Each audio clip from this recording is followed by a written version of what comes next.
तो इस बार हम लेकर आए हैं माइनक्राफ्ट स्काई ब्लॉक की 100 डेज सीरीज। इस सीरीज के भी 4 पार्ट होंगे, लेकिन इस वीडियो में हमने सिर्फ 25 डेज सरवाइव किए हैं। बट इस स्काई ब्लॉक में हमारे मेन आइलैंड के चारों तरफ काफी सारे आइलैंड हैं और हम इन आइलैंड्स को उन पर लगे पेड़ या उन आइलैंड की बायोम के नाम से पुकारेंगे।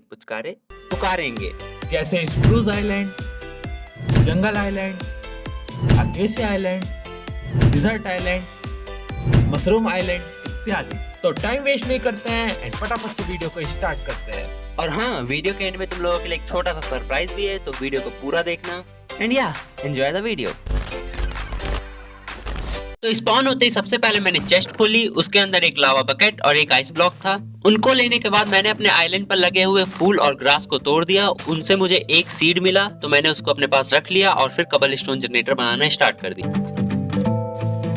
उसके बाद सार्को ने पेड़ काटा, लेकिन कुछ लॉग वहीं पे लगे हुए छोड़ दिए क्योंकि हम नहीं चाहते थे कि हमारी लीफ सारी झड़ जाए। देन उसने क्राफ्टिंग टेबल बनाकर पिकेक्स बना ली। भाई ये मुझे बोलना था यार। अरे सॉरी यार, मुझे लगा तू नहीं बोलेगा। ऐसा थोड़ी होता है। उसके बाद कॉस्मो ने उस सीड को पानी के पास लगा दिया एंड मैं इस टाइम कबल स्टोन माइन करने लगा। थोड़े कबल स्टोन हो जाने के बाद उनसे स्लैब बनाकर मैंने अपने ट्री के नीचे एक छोटा सा प्लेटफॉर्म बना दिया, जिससे मेरी सैपलिंग नीचे न गिर जाए। एंड देन ट्री को चॉप कर दिया। उस ट्री से हमें 3 सैपलिंग मिली, जिन्हें हमने फटाफट से बो दी। एंड उसके बाद मैं अपने प्लेटफॉर्म को धीरे धीरे एक्सपेंड करना स्टार्ट कर दिया। हमारे दिमाग में एक आइडिया था कि हमें कैसा बनाना है अपना बेस, तो उसी हिसाब से मैं प्लेटफॉर्म को बनाने लगा, धीरे धीरे गिन गिन कर, एक एक ब्लॉक गिन। तब तक हमारा एक वीट भी उग चुका था, तो उसको मैंने तोड़ दिया।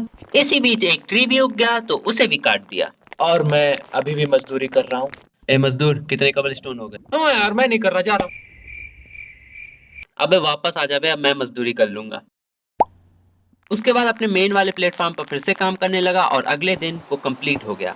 फिर वहां पर लगी हुई सारी डर्ट को तोड़ दिया मैंने और उसी प्लेटफॉर्म के एक कोने में एक छोटा सा कबल स्टोन जनरेटर भी बना और उसी जनरेटर के बाजू में एक छोटा सा खेत। एंड नेक्स्ट डे हमारा टास्क था उस स्प्रूस आइलैंड पे जाने का। बे आइलैंड नहीं, एयरलैंड। एयरलैंड कैसे? अरे चारों तरफ हवा है ना, इसलिए।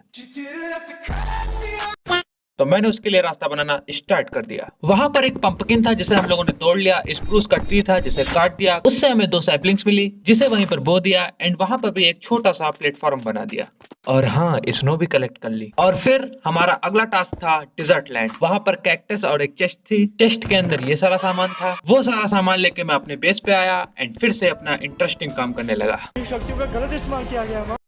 उसके बाद डे 5 को हमारा स्प्रूस का ट्री बड़ा हो गया था, तो हमने जाकर उसको तोड़ लिया। वहां पर जितनी भी डर्ट थी उन सबको चुरा लिया और फिर एक छोटा सा डर्ट लैंड बनाकर उसी जगह सैपलिंग बो दी। एंड अब टाइम था हमारे दूसरे आइलैंड की तरफ जाना, जो कि था जंगल आइलैंड, आई मीन एयरलैंड। सबसे पहले मैंने वहां पर भी एक प्लेटफॉर्म बनाया। उसके बाद वहां से पेड़ काटे, बम्बू तोड़ा और वहां से कोका बीन लेकर के वापस अपने बेस पर आकर वहां आकर हमने उस कोका बीन्स को बो दिया। और ये सारा काम हमने नेक्स्ट डे किया। फिर उसी दिन हम लोग वापस डेजर्ट लैंड पर चले गए और वहां पर जाकर सबसे पहले हमने प्लेटफॉर्म बनाया वहां पर और सारी सैंड तोड़ ली। इसी बीच हमारे आइलैंड पर एक मेहमान जी आए हुए थे, जिनको हमने चाय नाश्ता कराकर घर भेज दिया। भगवान के। अरे यार, तूने पिछले वीडियो में भी यही लाइन बोली थी। वैसे वीडियो से याद आया कि हम लोगों ने आइलैंड पर भी सरवाइव किया है, जिसके 2 एपिसोड ऑलरेडी आ चुके हैं चैनल पर। तो इस वीडियो को पूरा देखने के बाद उसको भी प्लीज देख लेना। भाई टॉपिक पर आ जाएं? हाँ, शुरू करते हैं। ओके, तो अब क्योंकि हमारे पास खाने के नाम पर सिर्फ हवा थी, क्योंकि हम लोग एयरलैंड पर हैं और हमारी चिकन की डंडियों में लगातार गिरावट दर्ज की जा रही थी, तो हमने डिसाइड किया कि क्यों ना हम लोग अपने लिए खाने का जुगाड़ कर लेते हैं। इसलिए अब हम लोग बनाने वाले थे खेत, लेकिन उसके लिए हमें वाटर चाहिए था, वो भी इनफाइनाइट वाटर सोर्स। हमारे पास एक केल्प पड़ी हुई थी, तो हमने डिसाइड किया कि हम लोग उससे एक इनफाइनाइट वाटर सोर्स बना लेते हैं। तो हम लोगों ने जंगल आइलैंड पर एक इनफाइनाइट वाटर सोर्स बनाया और वहीं पर एक छोटा सा टेम्परेरी खेत भी। ये सब काम करने के बाद हम लोगों ने अपना कबल स्टोर जनरेटर डिस्ट्रॉय कर दिया, क्योंकि अब हम लोग डबल कबल स्टोर जनरेटर बनाने वाले थे। तो स्प्रूस आइलैंड पर हमने उसे बनाना स्टार्ट कर दिया एंड वो डे 17 की मॉर्निंग तक कंप्लीट भी हो गया। फिर उसके बाद हम लोग 2 दिनों तक लगातार सिर्फ और सिर्फ मजदूरी ही करते रहे, क्योंकि अब हमारे पास काफी सारे कबल स्टोन हो चुके थे। तो हमने डिसाइड किया कि क्यों ना अपने बेस पर फाइनली काम करना स्टार्ट किया जाए। डे 11 की मॉर्निंग पर सबसे पहले हम लोगों ने अपने जंगल आइलैंड को एक्सपेंड करना स्टार्ट किया।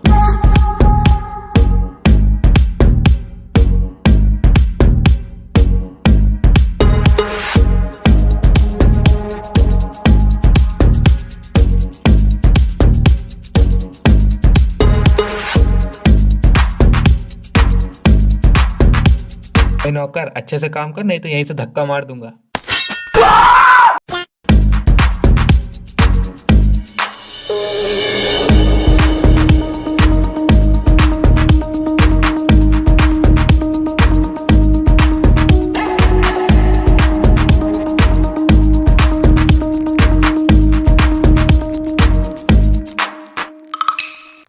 तो प्लेटफॉर्म एक्सटेंड होने के बाद हम लोगों ने डिसाइड किया कि क्यों ना हम लोग इसी प्लेटफॉर्म पे अपना फाइनल खेत भी बना लेते हैं, तो हमने उस पर काम स्टार्ट कर दिया।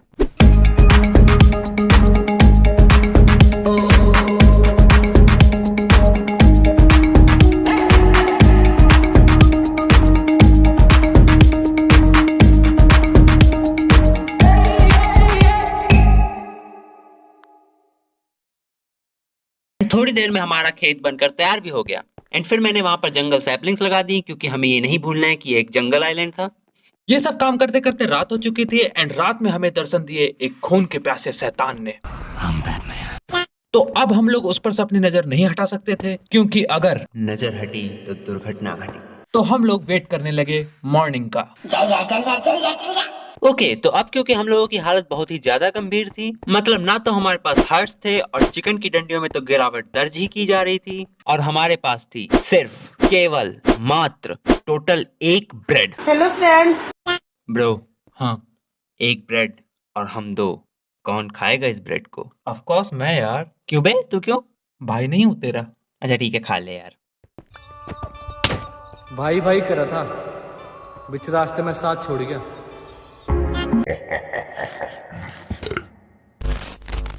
ओके, तो अभी हमारे पास थोड़ा बहुत कबलस्टोन बचा हुआ था, तो हमने डिसाइड किया कि हम अपने स्प्रूस आइलैंड को, जिस पर हमने कबलस्टोन जनरेटर बना रखा है, उसको भी एक्सपेंड कर दें। तो हमने बिना देरी किए हुए उस पर काम स्टार्ट कर दिया।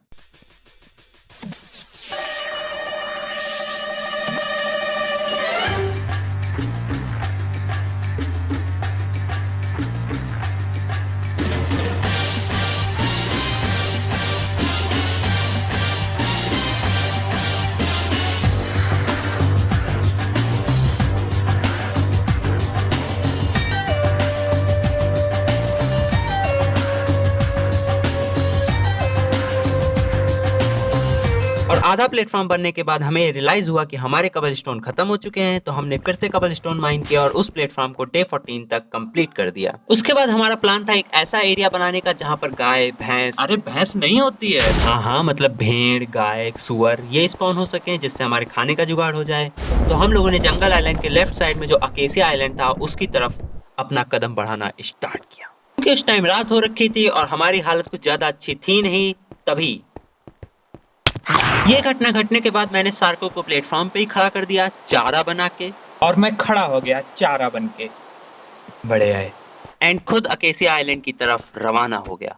वहां पहुंचकर मैंने हमारे पास जितनी भी डर्ट थी उन्हें आइलैंड के आजू बाजू लगा दिया और फिर वहां का पेड़ काट दिया, और उसके बाद हम सिर्फ वेट कर सकते थे किसी के स्पॉन होने का। उसके बाद हम लोगों ने सिर्फ 2 दिनों तक लगातार माइनिंग की, क्योंकि हमें बहुत सारा कबलस्टोन चाहिए था। डे 17 को अपनी माइनिंग कंप्लीट करके हमने पूरा दिन वेस्ट कर दिया। पूरा दिन वेस्ट करने के बाद रात में हमने सोचा कि हम लोग एक और आइलैंड पर चले जाते हैं, तो हमने डिसाइड किया कि हम लोग जाएंगे मैंग्रोव आइलैंड पर। उस आइलैंड पर कुछ शुगर केन भी लगे हुए थे, तो उनको मैंने तोड़ लिया और फिर एक छोटा सा एरिया एक्सपेंड कर दिया वहां पर। देन वहां का पेड़ काट करके उससे हमें टोटल 5 प्रोपेग्यूल मिले। उसके बाद मैंने डेजर्ट लैंड पर जाकर के उन प्रोपेग्यूल्स को और शुगर केन को बो दिया, और तब तक मैंने वहां पर जितनी भी डर्ट लगी थी उनको क्लीन कर दिया, क्योंकि अब हमारा प्लान था इसी आइलैंड पर एक मॉब फार्म बनाने का, जिससे हमारा काम थोड़ा इजी हो जाए एंड हमें बहुत सारे मॉब मिले। तो फिर डे 19 पर हमने मॉब फार्म पर काम करना स्टार्ट कर दिया।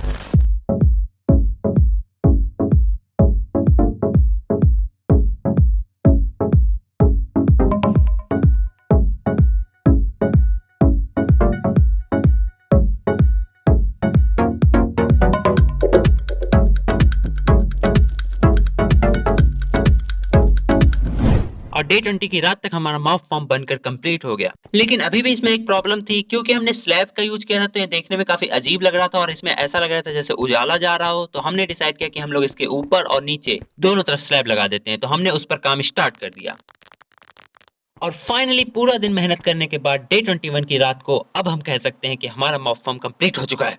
तो क्योंकि अब हमारे पास सिर्फ 4 दिन बचे थे, तो हमने डिसाइड किया कि हमने जो भी आइलैंड बनाया है उनको डेकोरेट कर लेते हैं। तो सबसे पहले हमने जंगल आइलैंड पर एक वॉल, बाउंड्री, अरे जो भी कहते हैं, वो बनाई। उसके बाद वहां पर एक छोटा सा गेट बनाया आने जाने के लिए, और क्योंकि इस पतले रास्ते पर चलते वक्त हमारी सांसें हमारे हलक में अटक जाती थी, तो इसलिए हमने इसका चौड़ीकरण किया। फिर यही सारा काम हमें स्प्रूस आइलैंड पर भी करना था, तो हमने उस पर काम स्टार्ट कर दिया। लेकिन काम करते वक्त कुछ दर्शनाभिलाषी हमारे आइलैंड का दर्शन करने आए, और उन्हीं में से एक छोटे निखट्टू बच्चे ने मुझे मेरी औकात दिखा दी। तो फिर मैंने उसको उसकी औकात दिखा दी। और क्योंकि हम माइनक्राफ्ट के बहुत बड़े प्रो हैं, इसलिए हमने किन किन कर उन सभी मॉब्स को मार दिया। ब्रो वो तो डिस्पॉन हो गए थे। वो अपने बच्चे की मौत का गम सह नहीं पाए। मजाक बना के रखते। इसी बीच मैंने देखा कि हमारे अकेसिया आइलैंड पर 2 हॉर्स और 2 सीप स्पॉन हो चुकी थी, लेकिन क्योंकि हमारे पास उनको रखने के लिए कोई भी बंदोबस्त नहीं था, तो फिर मैंने उसी आइलैंड के चारों तरफ एक वॉल बना दी ताकि ये बददिमाग कूद न जाए।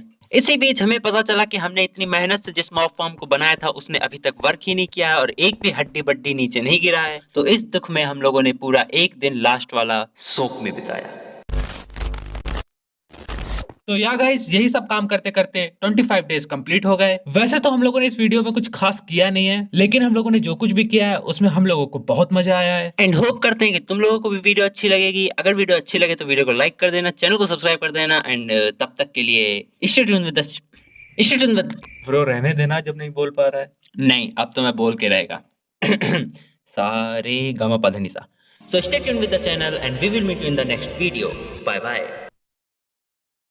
ओह, सरप्राइज तो रहेगा आप लोगों का, तो ये रहा सरप्राइज।